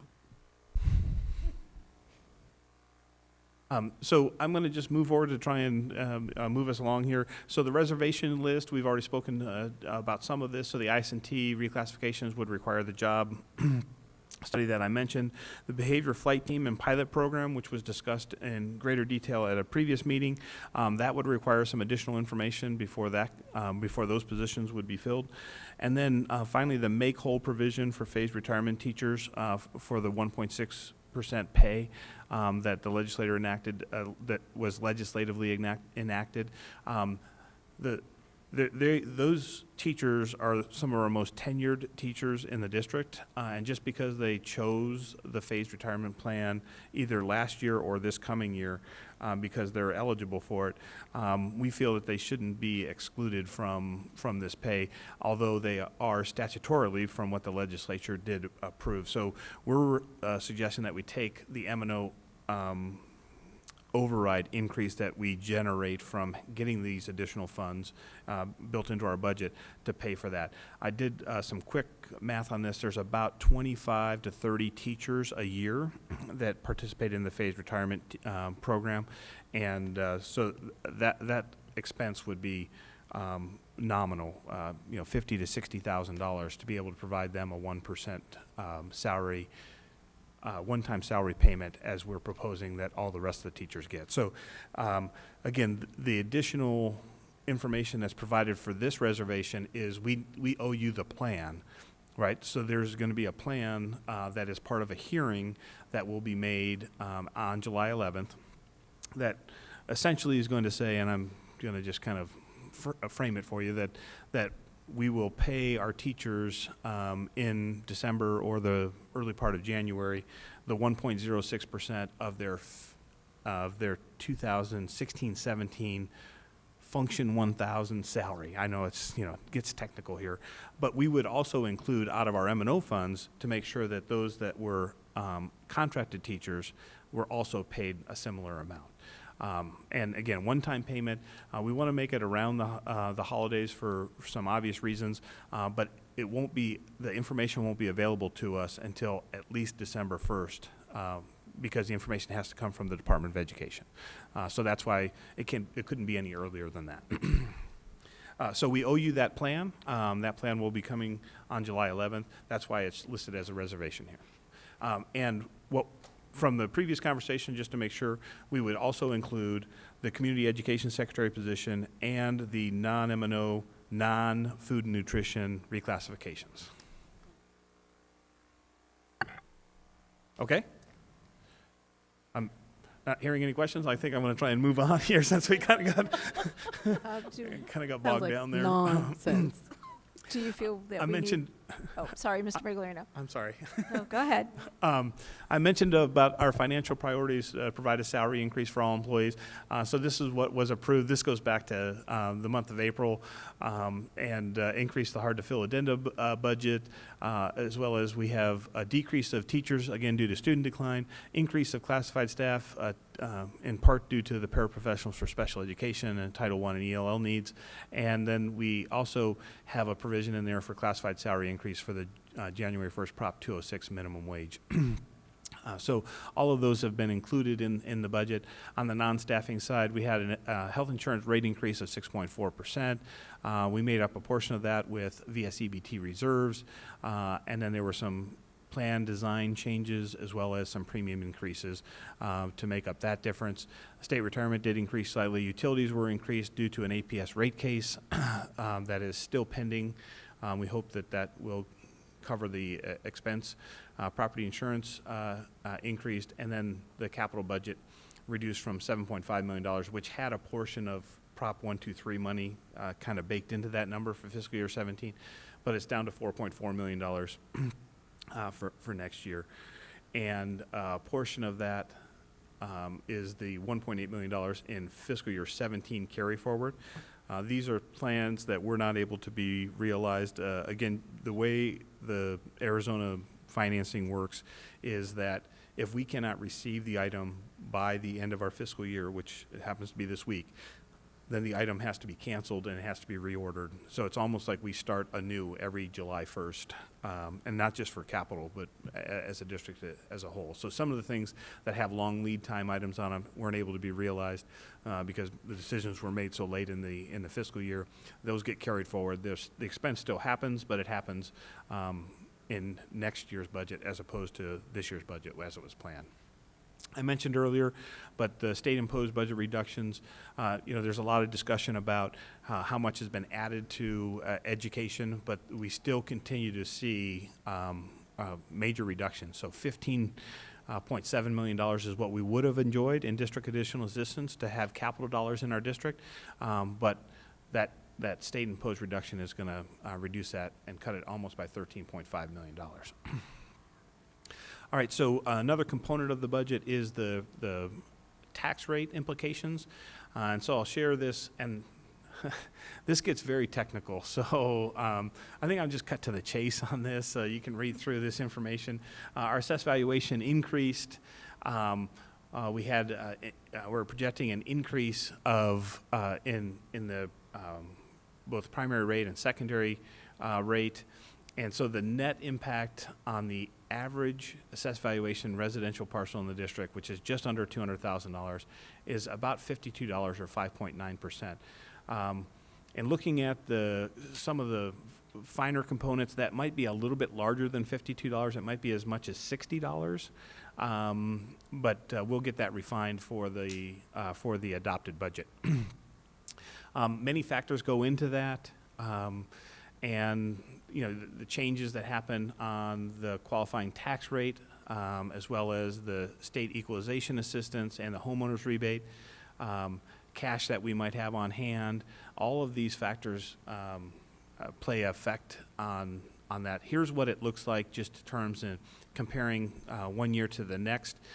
So the current year, or tax year 2016, you can see that our tax was just under $6.70 per $100 of assessed valuation, and it's going up to $6.85, and that's a 2.5% increase on the tax rate itself. But because the assessed valuations are increasing, we're noticing that there's an increase in the total tax paid, and I think that's what people care about, is not what the tax rate did and be able to publish, hey, we just had a 2.5% tax rate increase, but what is the average? And so that's the $52 that you see there, the difference between the $886 and $938 on the average. So that ends up being just under 6% is the increase in whole dollars. And here are specific parcels in my true to form small font. These are actual parcels within our school district, and you can see that each one of these 4 individual parcels in various locations in our district, the increase was 5.7%, so slightly below what the average was. But the bottom line is we are going to experience a tax increase as a result of all the changing components that go into developing the tax rate. All right, so that's enough about that. Truth in taxation notice. I mean, we can come back to it. I don't want to. I don't want to stymie any comments. I'm just trying to move through this in the interest of time. Truth in taxation notice is required due to the adjacent ways funding. And just for comparative purposes, so it was $500,000 in fiscal year 17 for the Desert Sky project. We're projecting $400,000 for Arrowhead Elementary. It's about, on the tax rate itself, it's just over $0.015, so it's 1.6%. 1.6 cents on the tax rate is this $400,000. This truth in taxation notice gets published in a newspaper of general circulation. It's part of the hearing that we'll have on July 11th, and you can see that so the $100,000 home pays an additional $1.64 a year as a result of the $400,000 we enjoy from the adjacent ways. That's what this says in the second paragraph. Okay, I think that's it. Just one last acknowledgement. I wanted to thank the team that helps put all this together, and I'm going to go all the way back to the governing board through the multiple study sessions, the NST, and certainly our director of finance, Ms. Heather Mock, who I think might still be in the audience. She's here. She's probably taking copious notes to tell me what I need to clarify for you that I said misspoke about, I'm sure. But any other questions the board might have? Again, we're approving or asking the board to approve the proposed budget so it can be advertised so that it can formally be decided during the adopted budget on July 11th. Other discussion, comments? So are we ready to vote? Yes. All those in favor? Aye. Aye. The motion carries 4-0. And we are moving on to action item 9D. I move that the governing board accept the administration's recommendation to approve the Smart Schools Plus agreement. Second. Discussion or questions? Okay. I have a question, but Ms. Tweedy, you may go first. I was just curious, so what does this do to our expense with subs versus what we're doing now? So Vice President Frank, Ms. Tweedy, it's difficult for us to project the, the impact of this because we have two changing components here. One is the requirement that Prop 206 grants to us that we have to provide leave for all employees regardless if they're seasonal or not, which is how we would consider substitute teachers. And for every 30 hours they work, we have to give them an hour's worth of leave. So that's not included in kind of our plan for next year. But one of the things that this agreement allows us to do, and it does reset our the 5-year window with Smart Schools for not only the phased retirement, but it would add that contracted temporary help could be included as well in the agreement that's being considered tonight. But their fee covers the cost of their leave time that they need to provide for that we would have also had to increase our budget to compensate for. But there's an offset in that once we outsource an entire component of our district, like teaching substitutes, we no longer are obligated to any Arizona State retirement system cost associated with those positions. Now, normally a seasonal employee wouldn't meet what we call the 20-20 rule, so 20 or more hours a week for 20 or more consecutive weeks.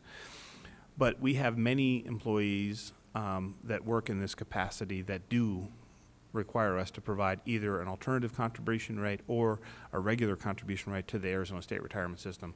We will no longer have that obligation, nor will we have the obligation to track them for the Affordable Care Act to make sure that they don't meet the minimum requirement to offer them health insurance benefits. All of those, the health insurance benefit requirement will be now the responsibility of Smart Schools. The cost of the leave time that Prop 206 requires of all employers will be the responsibility of Smart Schools. And Smart Schools is not an Arizona State retirement system member, so there won't be any expense at all associated with that. Taking into account all of those things, it's likely this could create a slight or very small savings to us.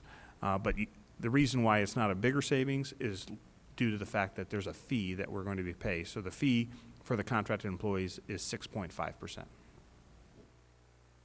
Right. So just to clarify, we will continue to recruit, train, place substitutes in classrooms. So we have a sub-coordinator position, and that position will remain in place and continue to do all of those things that they currently do.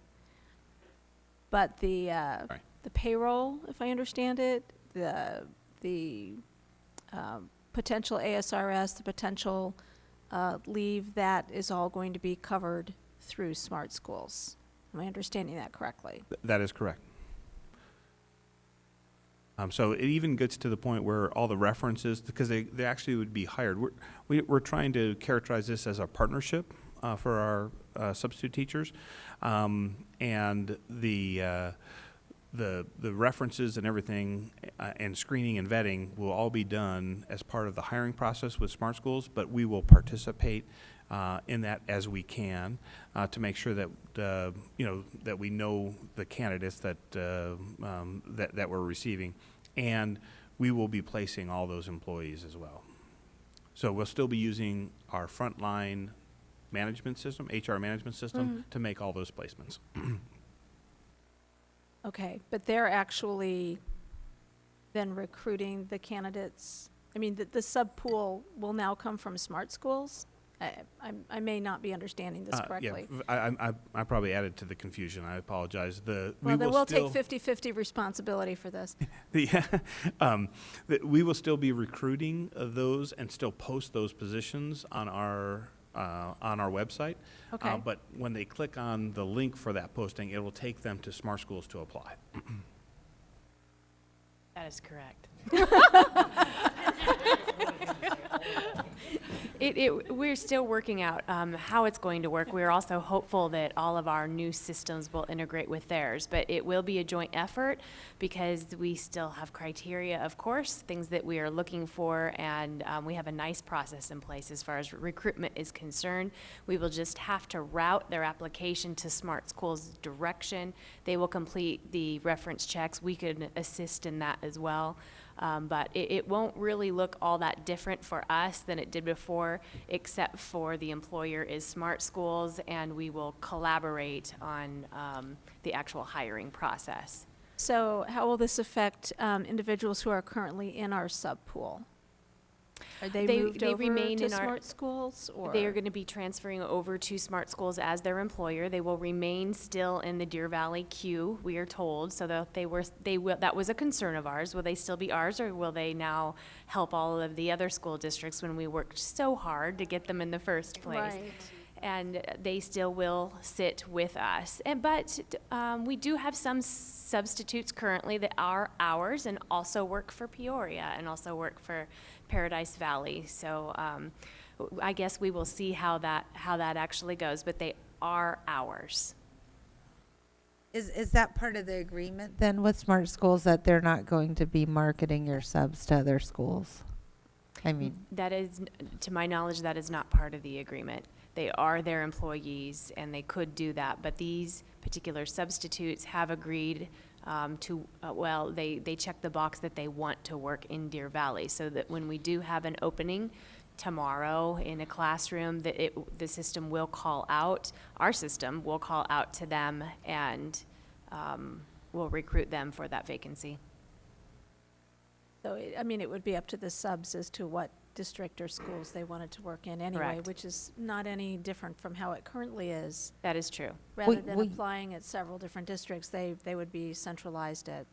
Do you know how many other districts are also using this to handle the new legislation?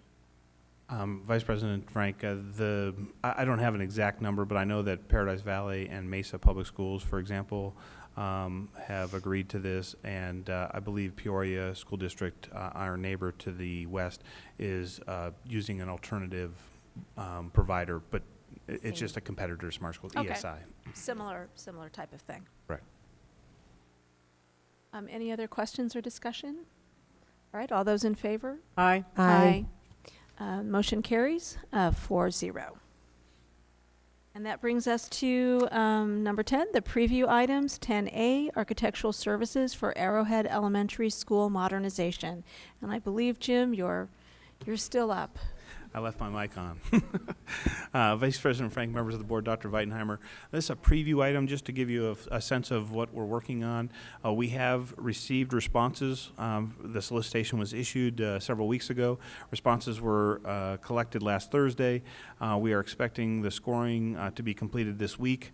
We have received 6 responses from architectural firms. This is a preview item that will prepare us for this to be a July 11th item to award the architect of record for this particular project. We have moved up the time frame specifically due to the amount of time it takes to go through the design process effectively, as well as the review time that's required from the municipality, in this case, the City of Glendale. We have 5 tenets of the modernization: safety, security, wayfinding, environment, and conservation. This is just an existing aerial site view of the campus. This is what the site plan looks like of the buildings. The cross hatching on here gives you an indication that there's been multiple additions on this particular campus. And again, some of the traffic flow that gets generated due to the drive entrance locations, especially off of those major thoroughfares. This is just a breakdown of the classrooms, so you can get kind of a sense of the layout that's currently there. And here are our enrollment projections are in the shaded box. So although there's been a decline in the years through 2013, there's been some growth that has occurred within Arrowhead, and they are projected to grow as well into future years. So we want to make sure that that is part of the design plan as we move forward. It is a $7 million budget, so $6 million in construction costs with the addition of the $400,000 in adjacent ways. That would take it to $6.4 million. And the $7 million is funded from our 2013 bond authorization. Timeline, again, design would begin in July and August. Bring the construction manager at risk in October, November. Begin construction, at least preliminary construction in March, and in earnest we would be doing most of the work in the summer of 2018. So the architect responses, again, were due last Tuesday. We're expected to award that contract on July 11th. That would be when the formal action took place. So that's just kind of it in a nutshell. We'll bring back the actual responses. I read through my responses over the weekend and last night, and was pleased with the 6 responses, or with many of the 6 responses, and looking forward to the other 2 reviewers to provide their scores so that we can formalize the recommendation. But be happy to answer any questions the board might have. Any questions or comments for this preview item? Okay. Thank you, Mr. Miglerino. I think we can move on to preview item 10B, extracurricular tax credit and fee authorization. You must feel like a one-man show tonight. I do. The so the statute requires that the board approve the fee schedule each year that we have. This is the fee schedule. The only change to the fee schedule is the family pass. The 20 punch pass is increasing from $60 to $65, which was a request that was made by the schools to increase that. All of the other fees remain the same. Questions? Could you explain what the punch pass is? Probably not well, but I'm sorry, I Vice didn't ask President for Frank, yeah, Ms. just Ordway. explain it. It allows for a discount to attend 20 events for the set price. So that's essentially what the family pass or punch pass is. Well, I knew what it was. I just want to make sure everybody else did. So, thank you. Any other questions? All right. Thank you, Mr. Miglerino.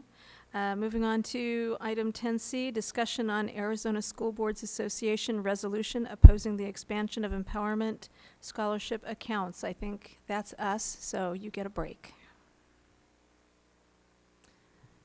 Discussion on this item? I would like to make a motion to table this into a future notice because the timing of it was months ago. Their legislation is not, their legislators are not in session now, and there'll be more information that will come up with it. So I don't think that it's something that, in my opinion, it's nothing that we need to address at this moment in time. Mrs. O'Brien, your thoughts? Ms. Tweedy? I'm fine, but I didn't request this item, so I'm not sure. I guess I'm not sure what our discussion is. We had a request from a parent at public comments about this item, and so I requested that we put it on the agenda for discussion. So I've asked for discussion. Well, yeah, and this isn't to actually adopt the resolution, it's just to discuss it. So I don't have anything to discuss on this, so.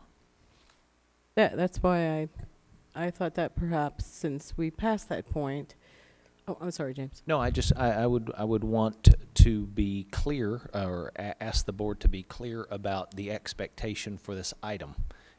If it's tabled, when do you want to see it again?